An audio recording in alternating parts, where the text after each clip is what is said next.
Bonsoir à toutes et à tous, j'espère que tout le monde va bien. Je suis ravi de vous retrouver dans cette nouvelle vidéo hebdomadaire intitulée The Big Short.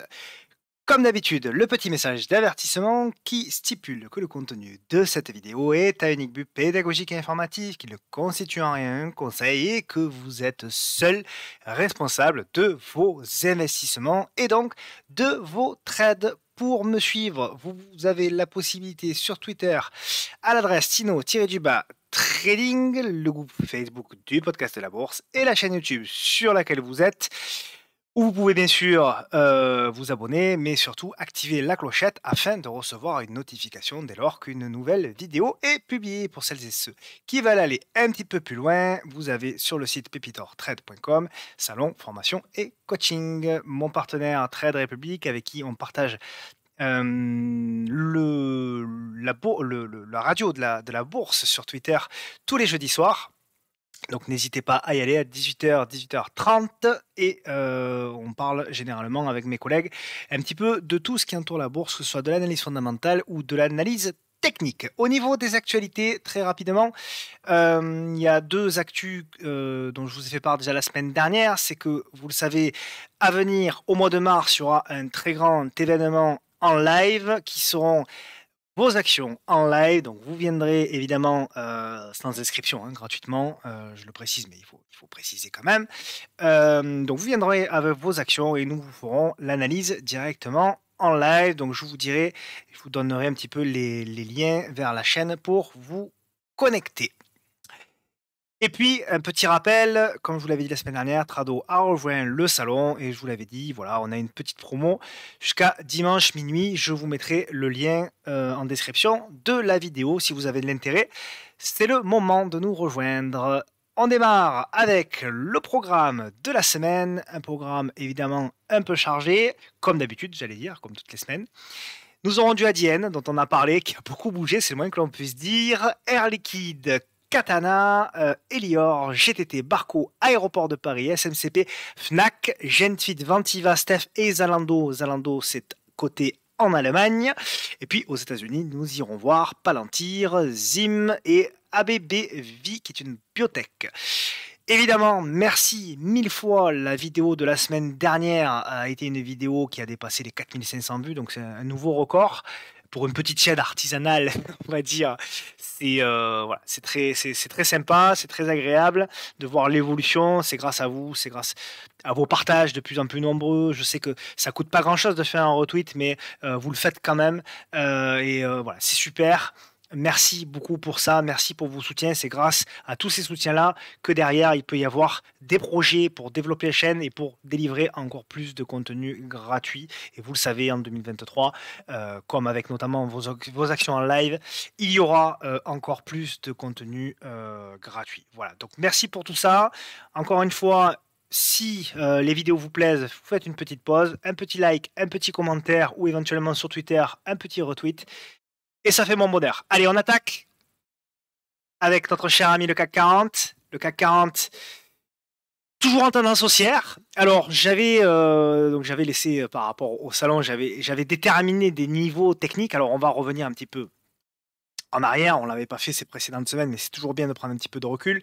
Donc, le CAC 40, il est évidemment en tendance haussière. Donc, nous avions eu le crash Covid, on avait eu le rebond, la consolidation. Puis derrière, on a fait un gros bull market qui s'est achevé ici en janvier 2022 avec, on va dire, pas le crash, mais on va dire une énorme correction suite à l'avancement de la Russie en Ukraine, un rebond, et puis derrière, on a attaqué évidemment un bon marché baissier qui s'est, pour moi, achevé ici en septembre 2022, et à partir du moment où on a effectivement cassé cette oblique, d'ailleurs, j'ai oublié le petit point ici. À partir du moment où on a brisé cette oblique-là, voire même celle-ci, eh bien effectivement, on a fait le pullback et on a redémarré, on a relancé. Donc c'est vraiment très intéressant.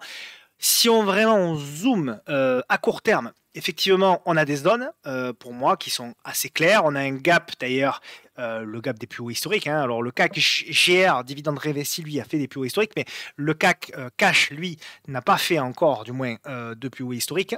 On a effectivement ce gap à aller potentiellement combler, qui est aux 7376 points.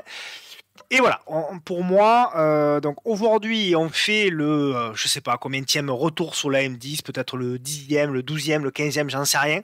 En tout cas, on a fait un Xième retour sur la moyenne mobile 10 et on peut dire que voilà, on clôture dessus quoi, hein, voilà, si on veut être, si on veut être un petit peu large, ça se joue au trait de crayon.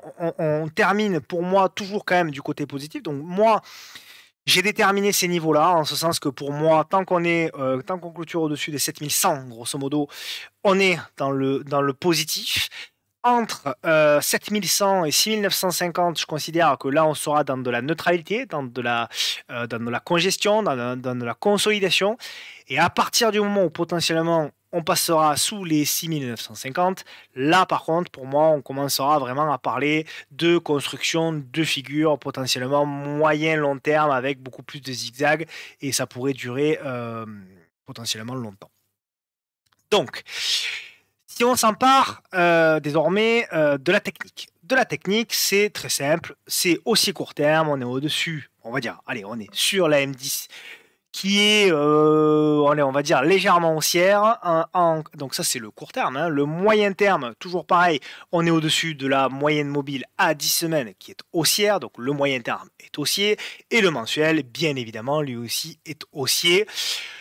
On a une bougie là potentiellement en formation qui ressemble à une toupie, mais il est beaucoup trop tôt pour le dire, hein. On n'est même pas arrivé à mi-février, donc cette bougie-là est en cours de construction. Il ne faut pas en tenir trop compte non plus.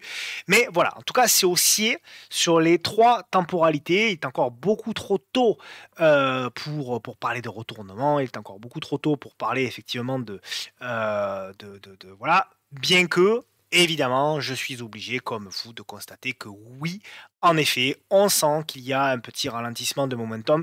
Vous me direz, après tout, après un tel rallye, quoi de plus légitime que de caler un peu. Donc à voir, effectivement, à voir si, si ce rallye, hein, si ce rallye euh, il va s'achever là, ou est-ce qu'on va avoir quand même la capacité de donner un nouveau coup de collier supplémentaire. Alors évidemment, euh, il va falloir des arguments hein, pour relancer la tendance sur ces niveaux-là, hein, sur les niveaux des 7100, 7200. Mais tout est possible. Encore une fois, tout est possible. On est dans une tendance haussière. Donc, encore une fois, les probabilités que ça continue à monter sont supérieures, voilà, tout simplement. Au niveau du CAC Small, donc là on a un CAC Small, bon lui qui est pareil, hein, donc lui il est toujours au-dessus de la M10 qui monte. On voit que bon ben là aussi on est un petit peu on va dire grosso modo depuis 2 semaines, un mois, on est quand même sur un petit peu plus de latéralisation. On a toujours pour moi le potentiel haussier pour aller combler ce gap, voire même aller chercher les 13 256.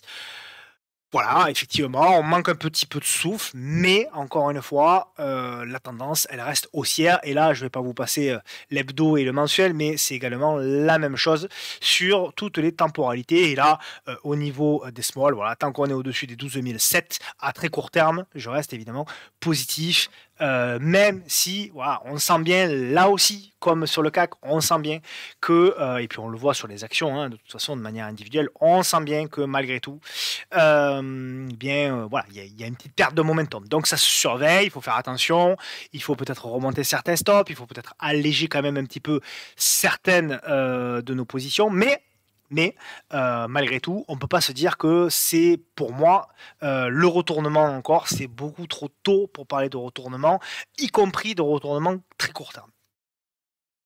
On passe aux actions avec notre cher ami, évidemment, Adyen. Donc Adyen, on en a beaucoup parlé la semaine passée, souvenez-vous, hein, il y avait un super setup que, bon, on était très content puisque beaucoup l'avaient exploité. Gap à la hausse, derrière on fait le repli, on a l'annonce des résultats, et l'annonce des résultats, qu'est-ce qui se passe? Boum, on revient comme si rien ne s'était passé, on revient quasi exactement sur le même niveau, donc retour à zéro. Les résultats, bien évidemment, bon, ont été moyennement appréciés, donc voilà, donc retour comme si de rien n'était, donc toujours pareil, hein, c'est toujours la même chose.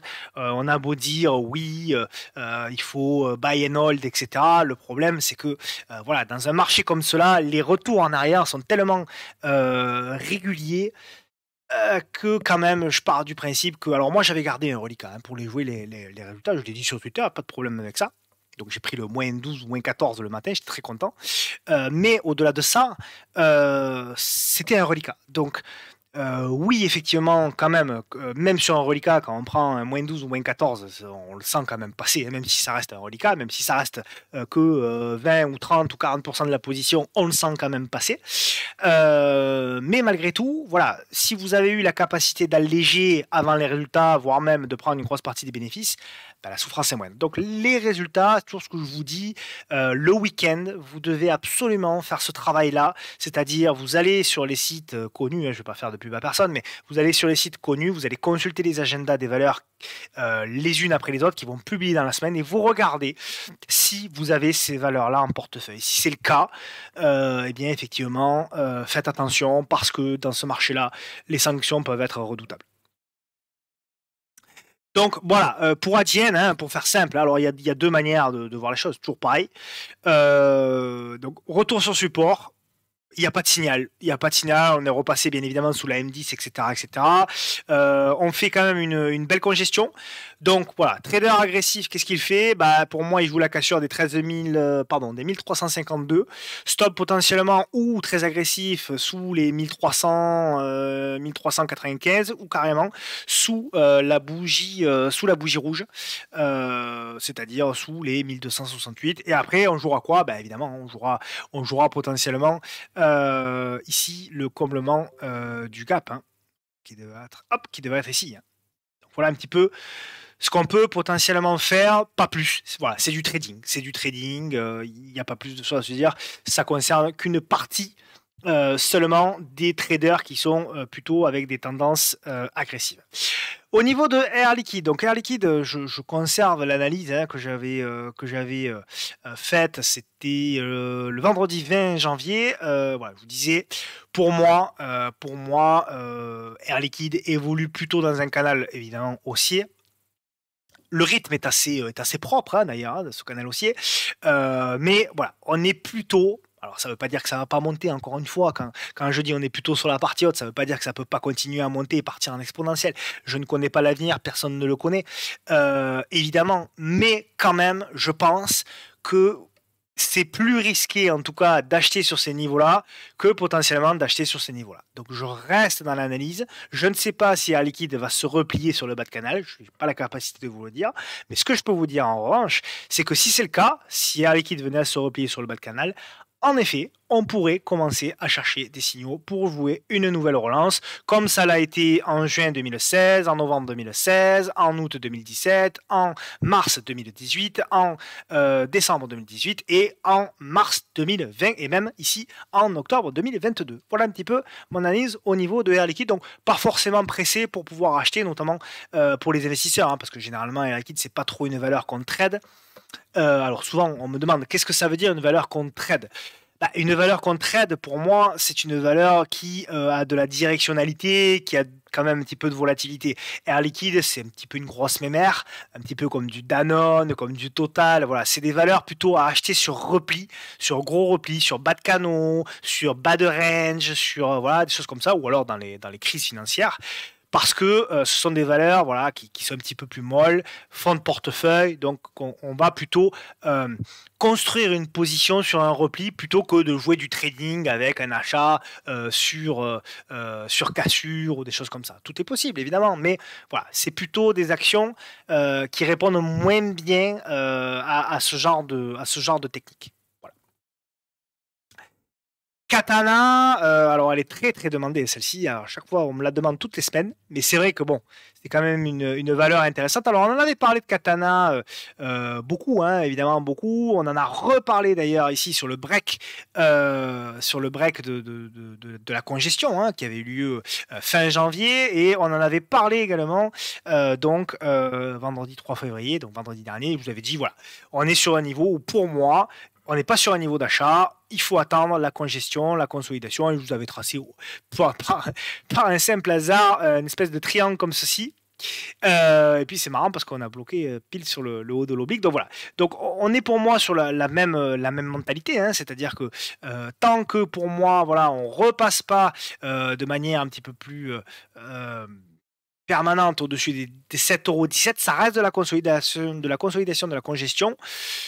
Et malgré tout, on reste sur un train dossier. Et comme je vous l'avais dit la semaine dernière, pour moi, Katana a acté le retournement. On parlera éventuellement le retournement haussier, on était sur une tendance plutôt baissière. À partir du moment où effectivement on reste au-dessus de cette moyenne mobile à 10 jours, je suis plutôt positif. Et effectivement, on va continuer potentiellement à chercher des achats. Donc voilà pour Katana. Éventuellement, jouer la cassure des 7,17. Stop. Je dirais. Alors, il faut faire attention parce qu'elle a tendance à mécher celle-ci, mais grosso modo, stop sous les 6,83. Et en termes d'objectifs, alors il peut y en avoir évidemment plusieurs. L'objectif court terme serait d'aller chercher les 7,48 € et éventuellement après ce niveau-là, ici des 7,96. Et après, évidemment, vous essayez d'accompagner, hein, frère, en fonction de votre profil, de votre horizon de temps, etc. etc. Chacun, évidemment, voit midi à sa porte. En ce qui concerne Elior. Donc Elior, elle aussi, elle avait fait quelque chose d'assez intéressant. Hop là, Elior, donc on était dans un biseau descendant. Ce biseau descendant, il a été cassé par le haut. On est revenu, donc je vous avais indiqué sur Twitter la zone de support pardon, qui était ici. Il y en avait une première qui était ici, qui a lâché. Donc qui n'a pas tenu. On a eu un signal vendeur. Ici, donc à partir du moment, vous voyez, on était tenu par une moyenne mobile à 10 jours qui était haussière. À partir du moment où on casse cette moyenne mobile à 10 jours et qu'elle devient baissière, effectivement, on est en tendance court terme baissière. Et on a évidemment cette moyenne mobile à 10 jours qui capte, on le voit parfaitement les cours. Donc voilà, tant qu'on est en dessous, c'est moyen, d'autant que je pense qu'en hebdomadaire, vous voyez, en hebdomadaire, on est repassé pour moi. On est repassé en tendance baissière. Donc on est baissier en hebdomadaire, on est baissier en journalier. Donc a priori, je dis bien a priori, il vaut mieux attendre un signal un peu plus clair que les acheteurs sont présents. Voilà, à minima potentiellement une cassure d'oblique par le haut. D'accord. Après, oui, effectivement, on a comment dirais-je, une zone un cluster de support, on va dire, qui devrait se trouver par là, entre la moyenne mobile à 200 jours et le support des 2,92 €. Donc en effet, si potentiellement on a une espèce de congestion par là, il faudra la surveiller pour jouer une cassure et éventuellement une relance pour du moyen long terme. Contrario, par contre, attention, si on casse par le bas, si on casse les 2,90 € par le bas, là par contre, il faudra être extrêmement vigilant. Ça voudra dire que ce n'aura été qu'un rebond technique, qu'on aura tenté le retournement, mais que ce retournement, il aura potentiellement échoué et que du coup, il ne faudra pas accumuler à la baisse, hein, tout simplement. D'accord. Donc voilà, tant qu'on est au-dessus, on va dire, de la moyenne mobile à 200 jours, il y a de l'espoir. En dessous, on redevient évidemment prudent. GTT, alors, ça fait partie des configs que j'aime bien, que je surveille. GTT qui a beaucoup souffert là, depuis le mois d'août, hein, qui a beaucoup souffert. J'en ai parlé. Ah ben, elle a fait une belle bougie d'ailleurs aujourd'hui. J'en ai parlé sur Twitter avec cette épaule, tête et épaule potentiellement inversée. Du moins, la figure ressemble un petit peu à une figure de retournement.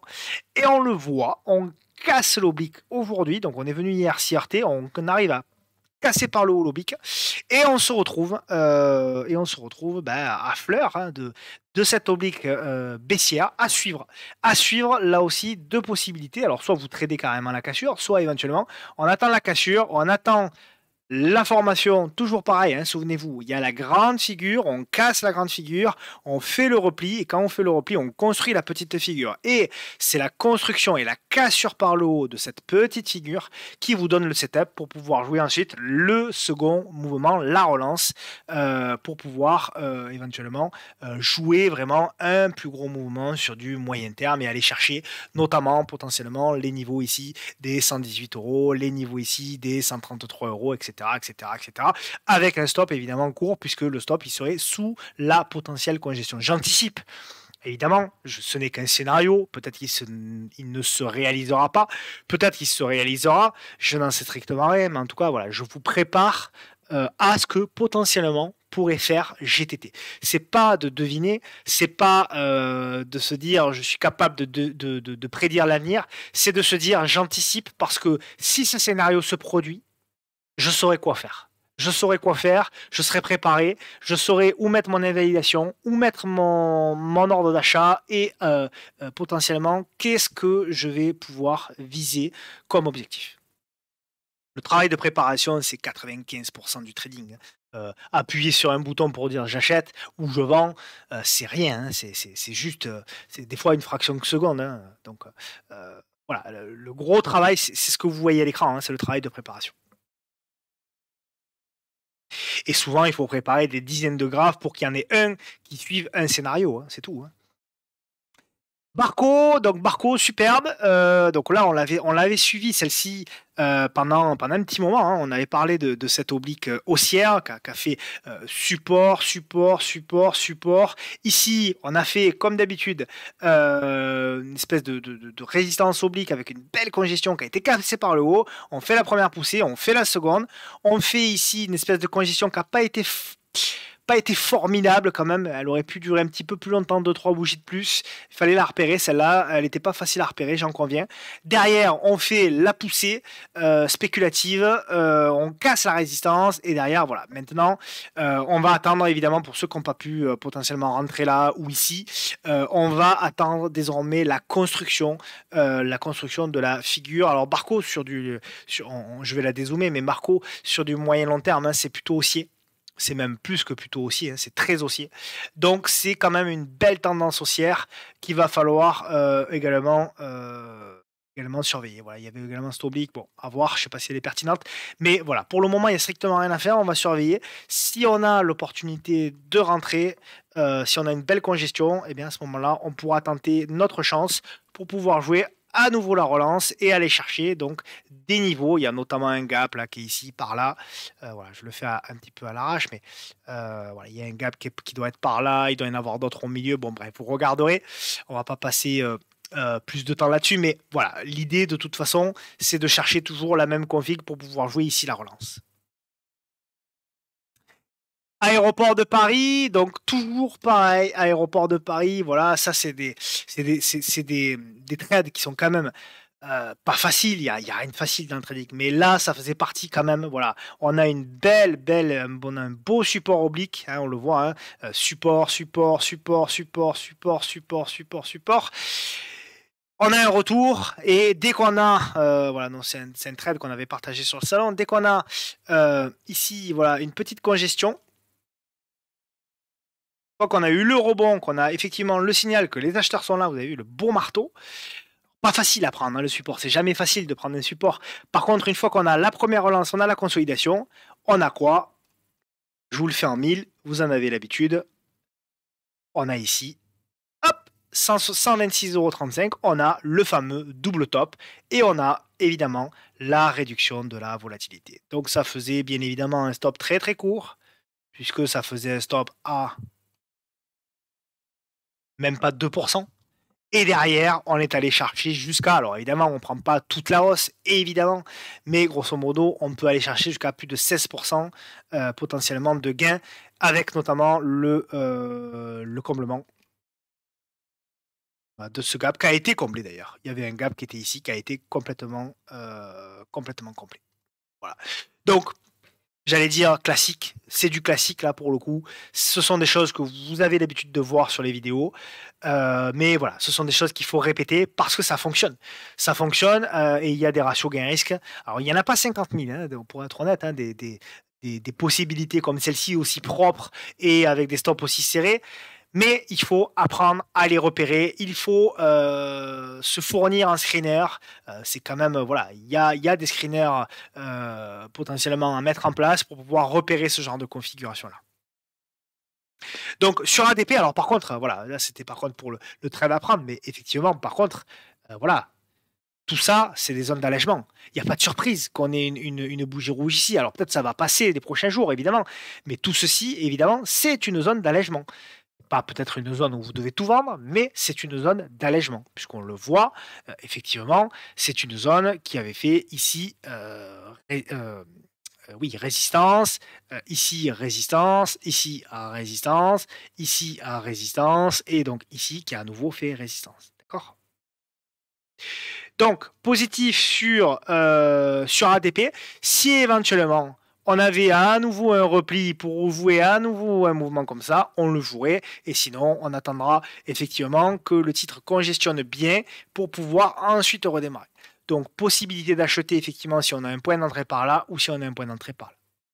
Très simple, très simple. Il n'y a pas de. Vous voyez, ce sont des graphiques, là, il n'y a même pas une seule moyenne mobile, c'est du prix, de l'analyse de prix. Alors, oui, évidemment, je l'ai dit, je le répète, évidemment que moi, à titre perso, je m'aide pas de beaucoup, mais de quelques indicateurs et de beaucoup de screeners, par contre, oui, ça c'est vrai.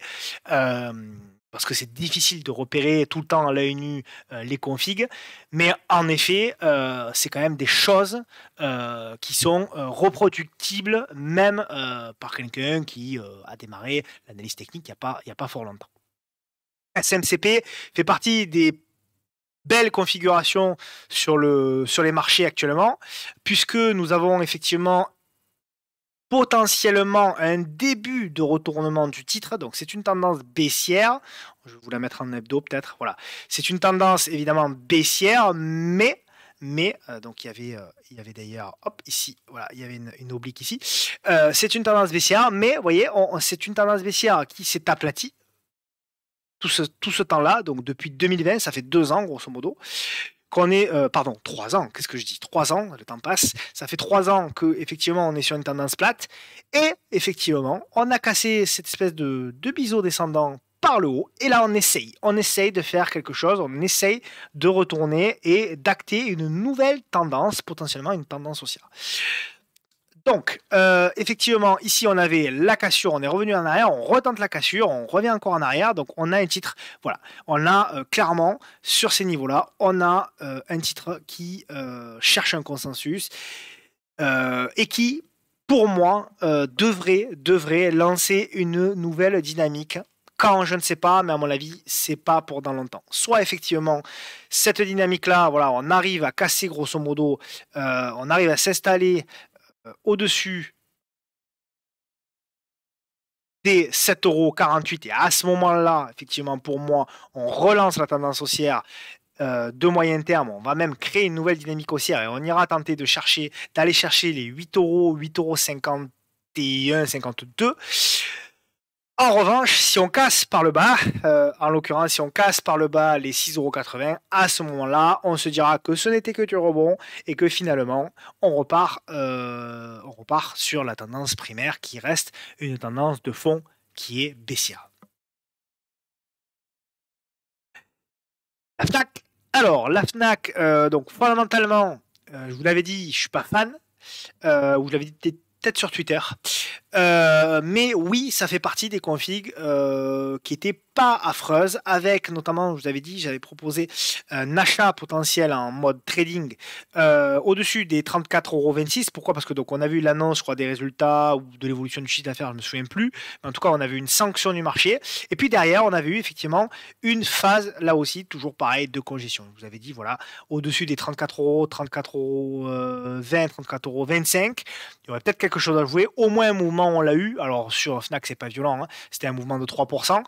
Mais voilà, derrière, effectivement, peut-être que c'est une config à suivre. C'est du trading. La Fnac, c'est pas forcément l'action la plus volatile. Par contre, elle a l'avantage, effectivement, elle a l'avantage d'être très liquide. Hein, d'être très liquide. Et là, on était toujours dans la même dynamique. Souvenez-vous, toujours dans ce que je vous expose. Hein. On a la grande figure qui est ici, d'accord, avec une grande figure une grande baisse sous une grande oblique baissière. On casse l'oblique baissière, on fait la congestion, on fait la petite figure. À partir du moment où on casse la figure, on a une accélération. Alors après, derrière, évidemment, l'accélération est stoppée avec l'annonce des résultats, etc. Mais ça fait partie des configurations, vous voyez, ici les belles congestions, qui nous permettent de rentrer avec des stops courts.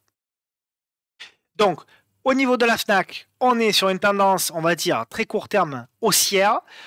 Sur de l'hebdomadaire, on va dire on essaye de faire quelque chose. Donc moyen terme, on est plutôt effectivement sur une tendance, on va dire neutre. Donc légèrement haussier court terme, neutre, moyen terme. Long terme, on est toujours baissier. Et on le voit au niveau du long terme sur du mensuel. Pour le moment, la moyenne mobile à 10 mois capte bien les cours. Tant qu'on ne repasse pas au-dessus de cette moyenne mobile à 10 mois, ça reste un petit peu, voilà, ça reste un petit peu léger. Et c'est difficile. Et on aura la tendance de fond contre nous. Donc voilà au niveau de la Fnac. Genfit, on en a parlé la semaine dernière. Belle progression du titre. Qu'est-ce qu'il a fait aujourd'hui? Ouais, moyenne 31, mais belle progression du titre. Hein. Donc souvenez-vous, on en avait parlé par là. Donc belle accélération du titre. Hein. On est venu combler un gap qui était ici. Il n'est pas visible, mais quand on a l'habitude, en fait, en intraday, il existe du moins, et on a effectivement comblé le gap hier ou avant-hier même, le gap ici aux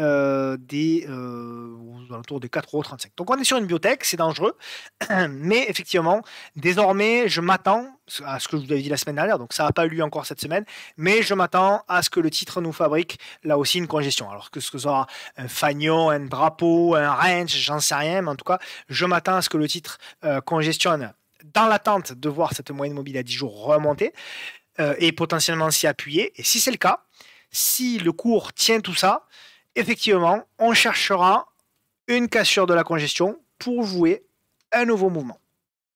A contrario, si cette congestion casse par le bas, c'est du rebond, blablabli, blablabla, et on redevient prudent. Comme d'habitude, toujours le même schéma. Il diffère un petit peu selon les actions, mais en tout cas, vous voyez, c'est toujours un petit peu le même état d'esprit. Ventiva, donc là, Ventiva, on est sur une fin, pour moi, de mouvement potentiel, voilà. Donc Ventiva, on la suit depuis le mois de décembre. Il y avait 3 setups pour entrer sur Ventiva. Vous voyez, depuis le mois de décembre, toujours pareil, c'est lorsqu'on montre un graphique à un débutant et qu'on lui dit, voilà, où c'est qu'il fallait acheter? Un débutant, il nous dit, il fallait acheter là, il fallait acheter là, il fallait acheter là, il fallait acheter là. En gros, il nous donne tous les plus bas. D'accord? Le débutant, quand il voit un graphique, quand il ne fait pas d'analyse technique, quand il n'a pas de stratégie, il dit il fallait acheter tout simplement sur les plus bas. Lorsqu'on est trader, alors qu'on est du moment mois pour mois où on investit sur les marchés, qu'on fait de l'analyse, que ce soit fondamentale ou technique, pour moi on trade. Donc à partir du moment où on trade, on est potentiellement trader. Alors peut-être pas professionnel, ça c'est encore autre chose, mais en tout cas on est trader. Pour moi le trader, il n'avait pas 50 000 points d'entrée, il en avait 3. Il en avait un ici, à la cassure. Il en avait un autre ici à la cassure. Et il en avait un dernier, un troisième ici à la cassure. C'est tout. Donc pour moi, le trader, depuis décembre 2022, c'est-à-dire depuis, on va dire 2 mois et demi, il y avait 3 points d'entrée potentiels. C'est tout. C'est tout. Le reste, après, alors évidemment, on peut tout faire, mais moi, en tout cas, de ma lecture, il y avait 3 potentiels points d'entrée qui sont ici au niveau des ellipses jaunes. Par contre, en effet, qu'est-ce qui se passe aujourd'hui? Bien, c'est qu'on avait ce support oblique qui était ici, et on s'aperçoit que ce support oblique, pour le moment, il a lâché. On est repassé sous la moyenne mobile à 10 jours, qui est repassé baissière. On est sur un titre, évidemment, aux fondamentaux dégradés, mais je ne vais pas m'étendre là-dessus. Mais en tout cas, pour le moment, on n'a pas de signal de reprise. Alors après, on peut éventuellement se dire que voilà, si potentiellement on repasse au-dessus de l'oblique, on peut avoir un signal qui se déclenche, tout ça. Ça, oui, éventuellement. Mais là, en l'état, on n'a pas encore de signal. Donc on va attendre 2 solutions. Soit éventuellement pour les plus agressifs, une cassure ici de la résistance oblique, soit éventuellement une cassure, une congestion et une relance. Et à ce moment-là, à nouveau, on tentera la cassure de la congestion ici.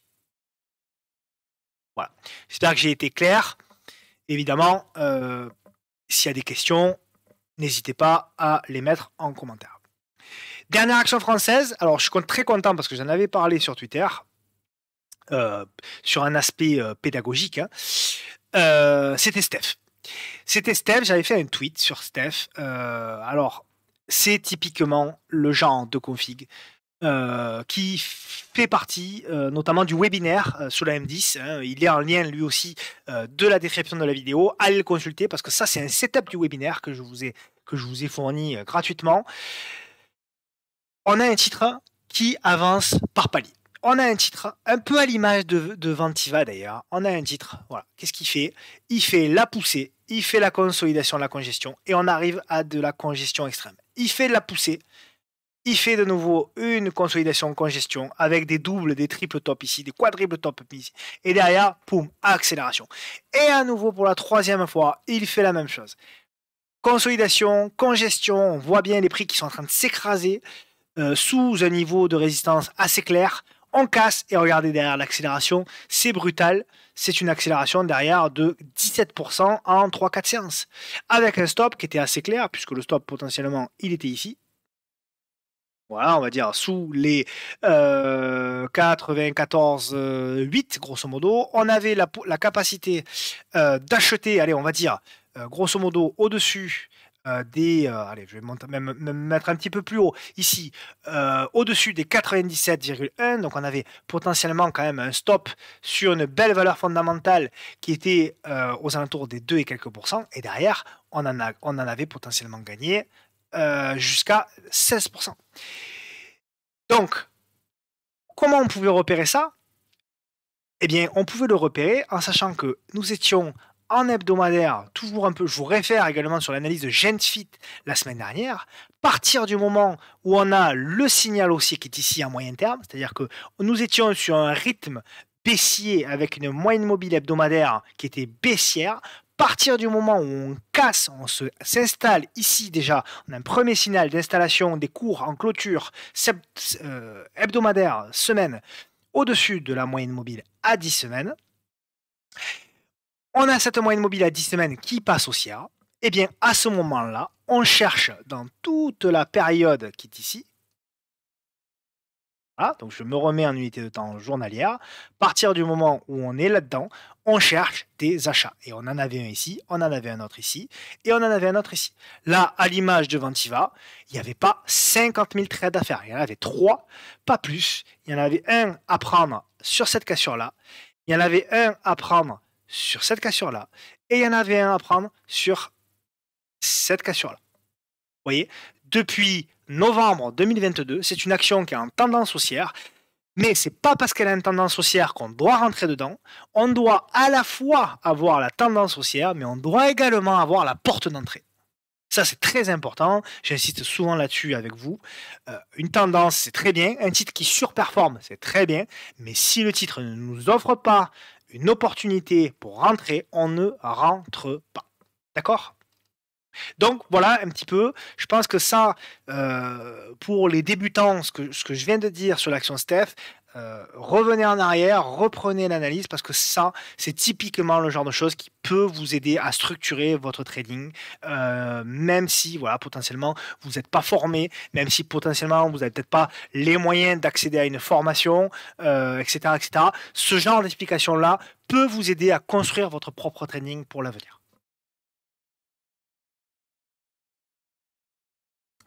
Et puis, on va terminer sur les actions européennes avec une action allemande qui est Zalando. Donc voilà, Zalando, très intéressante, hein, Zalando également. Donc nous étions sur un repli sur une zone de support. D'accord? Qui était ici. Et donc on a une belle relance. Alors, effectivement, là c'est un petit peu pareil, hein, je ne l'ai pas regardé, mais à mon avis, voilà, on est un petit peu sur le même schéma. Vous voyez, regardez. On a, alors là c'est très très propre, hein. De ici, de août 2021 jusqu'à ici, on va dire grosso modo octobre 2022, on a une tendance qui est baissière en hebdomadaire. On est pratiquement tout le temps sous la moyenne mobile à 10 semaines qui est baissière en rouge. D'accord ? Partir du moment où on entre dans un changement de rythme, c'est-à-dire qu'à partir du moment où cette moyenne mobile 10 hebdomadaire elle est haussière et qu'on s'installe au-dessus, à ce moment-là, on doit chercher des achats. Alors, il n'y en avait pas 50 000, j'imagine. Je ne vais pas travailler pour être tout à fait honnête. Parce que j'essaye toujours de faire les actions, de faire l'analyse en live, parce que je pense que d'un point de vue pédagogique, c'est intéressant. Il y en avait un. Je le vois tout de suite. Si vous n'avez pas le initié, je vais vous le montrer. C'était ici. Regardez. Vous voyez le double top ici? congestion, double top, parfait. Ça, c'est le genre de truc, comme d'habitude, c'est le genre de choses, voilà, avec un stop en dessous, où on avait un point d'entrée. Voilà. Il n'y en avait pas 50. Là, on pouvait le tenter potentiellement ici au-dessus des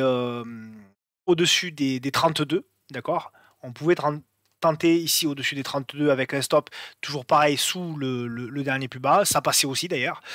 Mais voilà, il y en a pas 50 000. Hein. Vous voyez, depuis novembre, là, pareil, moi, ce que je vois à l'œil nu, voilà, il y en avait potentiellement deux. Il y en avait d'autres que j'identifie moi, mais ça sert à rien de vous orienter là-dessus. Gardez pour le moment ce genre de setup. Donc, pour moi, en tout cas, c'est positif. On a un titre là désormais, effectivement, avec une perte potentielle de momentum. Donc voilà, on arrive forcément, je vais dézoomer, on arrive sur une zone effectivement de résistance très importante, hein, qui avait fait résistance mi-janvier, mi-juillet, fin juillet 2019 et également en février 2020 qui avait fait support ici. Donc effectivement, il va falloir un petit peu plus de jus pour casser tout ça par le haut. Voilà. Pour autant, tant qu'on est au-dessus des 41 euros, je considère qu'on est loin, loin, loin d'avoir retourné la tendance et c'est plutôt positif à moyen terme. On passe aux actions américaines avec Palantir. Alors Palantir, c'est une action qu'on a beaucoup tradé, notamment en 2020, enfin que j'avais moi à titre perso beaucoup tradé en 2020. Elle avait fait un super parcours et puis derrière une grosse conso. Alors, ce qui est intéressant au niveau de Palantir, donc c'est une tendance baissière, hein, bien évidemment. On le voit sous la M200 qui descend. Bon, ok. Par ailleurs, donc c'est du trading hein, quand même, c'est beaucoup trop tôt pour parler de retournement, etc. Mais il y a quand même des choses qui se mettent en place. C'est pour ça que c'est intéressant de la regarder. En ce sens que effectivement, on avait une tendance baissière sous cette oblique. Cette tendance baissière, on l'a cassée par le haut. Depuis, grosso modo, on stabilise les prix. Je dis bien grosso modo parce que évidemment c'est l'état d'esprit, mais dans l'idée, voilà, on est en train, grosso modo, de stabiliser les cours sur une fourchette certes large entre les 5 et les, on va dire, et les 9 dollars. D'accord. Ici, nous avions mon fameux biseau descendant. D'accord, biseau descendant qui a été cassé par le haut. Donc on a eu une petite accélération, on a le repli. C'est là que tout se joue en fait. C'est là que tout se joue. C'est toujours pareil, la grande figure, on la casse par le haut et on va potentiellement construire la petite figure. Et c'est la cassure, toujours pareil, de cette petite figure qui nous donnera la suite. Soit effectivement, on a la capacité de construire la petite figure et cette petite figure, on la casse par le haut. Et là, ok, super, on relance. Et là, potentiellement, on peut parler de relance haussière. Et là, on va se régaler parce qu'il y a un gros potentiel à la hausse. Soit cette petite figure, finalement, casse par le bas. Et là, ça voudra dire qu'il n'y a pas assez de momentum, qu'il n'y a pas assez d'acheteurs. Et que du coup, attention, ça va dégringoler et on va certainement casser de nouveau plus bas. Donc, ce que je veux dire par là, alors évidemment, comme d'habitude, mais il y en a de moins en moins, heureusement, il y a toujours des gens qui sont critiques, qui vont dire, ouais, en fait, tu nous dis que où ça va monter, où ça va descendre. Oui, d'accord, ok, c'est ce que je suis en train de dire, en effet, mais je suis surtout en train de dire que pour le moment, il faut observer. Et que tant que l'on n'a pas suffisamment de chandeliers et de congestion, on ne pourra pas déterminer. Là, pour le moment, c'est de l'observation. Depuis mai 2022, il n'y a strictement rien à faire sur Palantir. Il n'y a strictement rien à faire parce qu'on n'a pas de signal de marché.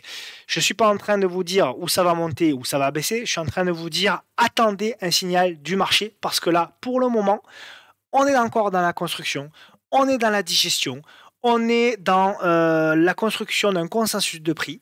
Et tant qu'on n'a pas de sortie de ça, vous pouvez investir sur Palantir, mais vous allez vous faire balader et certainement que vous allez faire exactement ce que ceux qui sont sur Palantir depuis mai 2022 vivent, c'est qu'ils ont une hausse de 20, une baisse de 20%, une hausse de 20%, une baisse de 20%, une hausse de 20%, une baisse de 20%.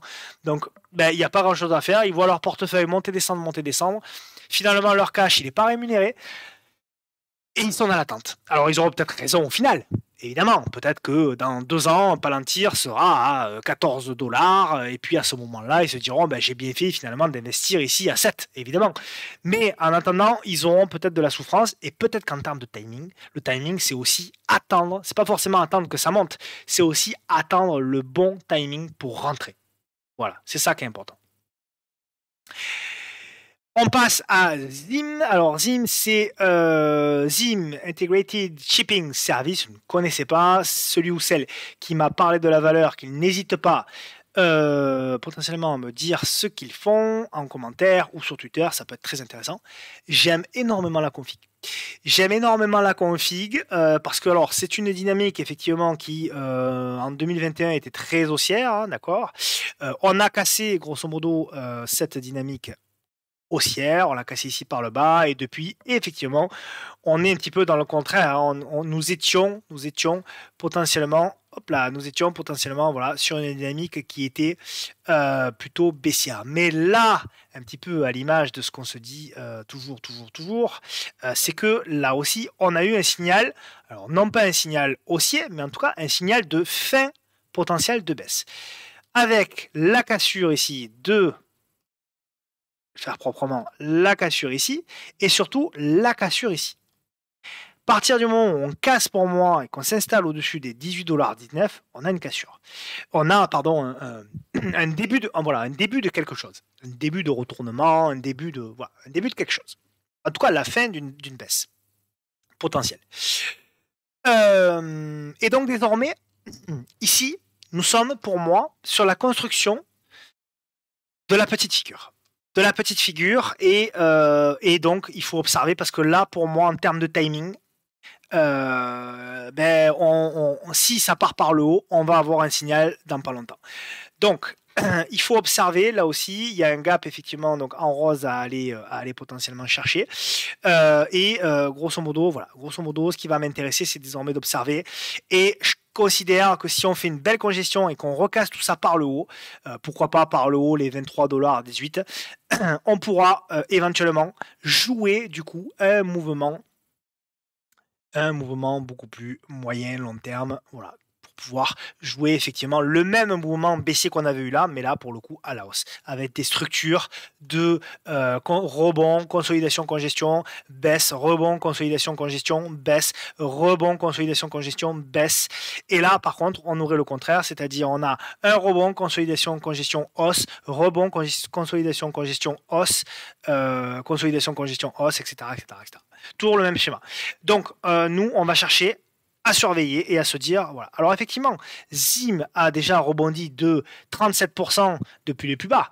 Mais le potentiel haussier, si on venait simplement à retracer, allez, on va se dire juste 50%, si on revenait juste dans cette zone ici, grosso modo, hein, si on revenait juste ici, on aurait quand même un potentiel encore de 137%. Donc, il y a encore beaucoup de place pour se régaler. D'accord. Fondamentalement, je ne connais pas, l'actualité, je ne la connais pas, l'agenda de l'entreprise, je ne le connais pas.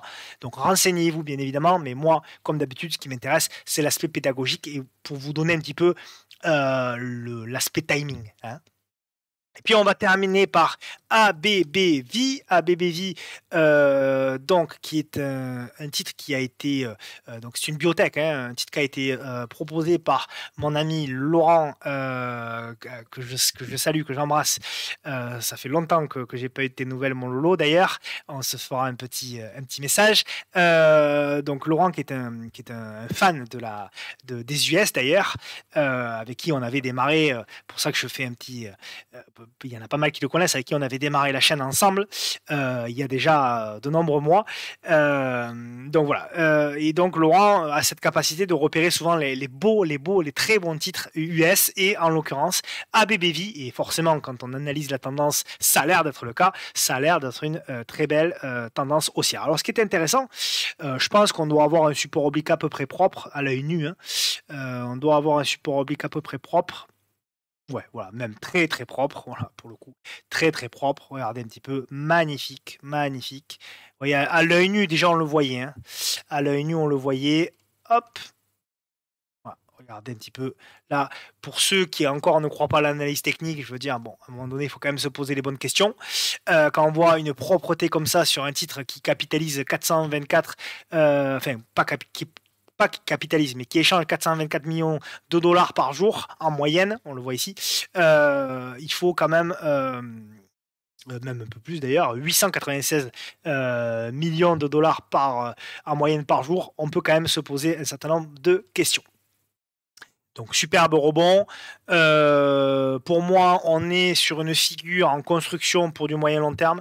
Voilà. Pour moi, on est dans ce genre de figure-là, quoi. Voilà. Pour moi, on est sur une figure, évidemment, une tendance haussière. Donc les probabilités de casser tout ça par à la hausse sont supérieures. Évidemment, en revanche, vu la clarté du support oblique, si on vient à casser tout ça par le bas, il faudra faire attention. Donc pour moi, il y a deux possibilités pour rentrer à l'achat sur le titre. Première possibilité, sur repli sur le bas de l'oblique avec une congestion. D'accord? Donc si par exemple on a un repli par là avec une congestion, on tente le point d'achat pour aller chercher le haut de l'oblique baissière ici. Et ensuite potentiellement jouer le mouvement moyen-long terme. Ou alors, deuxième possibilité, c'est d'attendre la cassure de cette oblique-là et potentiellement la congestion pour ensuite trader la cassure de cette donc, petite figure par le haut pour jouer une continuation du mouvement haussier. Voilà, mes chers amis. Donc, combien on a fait 50 minutes, ça va. J'ai été raisonnable, même si elles sont de plus en plus longues. Je tiens vraiment, encore une fois, à vous remercier parce que les soutiens sont incroyables, vraiment. Grâce à vous, c'est génial. Ça me donne voilà, beaucoup, beaucoup, beaucoup de motivation. Encore une fois, c'est grâce à vous tout ça. C'est grâce à vous qu'on peut avancer. C'est grâce à vous que je peux livrer encore plus de contenu gratuit. Il va y en avoir encore qui vont arriver. Donc je sais que en termes sur le fondamental, notamment l'analyse de Danone vous a beaucoup plu. Il y aura également une réflexion là-dessus, peut-être pour refaire une vidéo fondamentale, on verra. En tout cas, merci beaucoup. Et puis voilà, un petit like, un petit commentaire, un petit partage, un petit retweet. Et vous aidez grandement la chaîne à continuer tous les projets qui sont en cours. Voilà. Je vous fais évidemment une bise. Je vous souhaite un très bon week-end. Proposez-vous, profitez de vos proches. Les semaines qui viennent vont être certainement encore chargées. Il faudra beaucoup d'énergie et beaucoup de fraîcheur. Je vous embrasse. Je vous souhaite un bon week-end. À bientôt.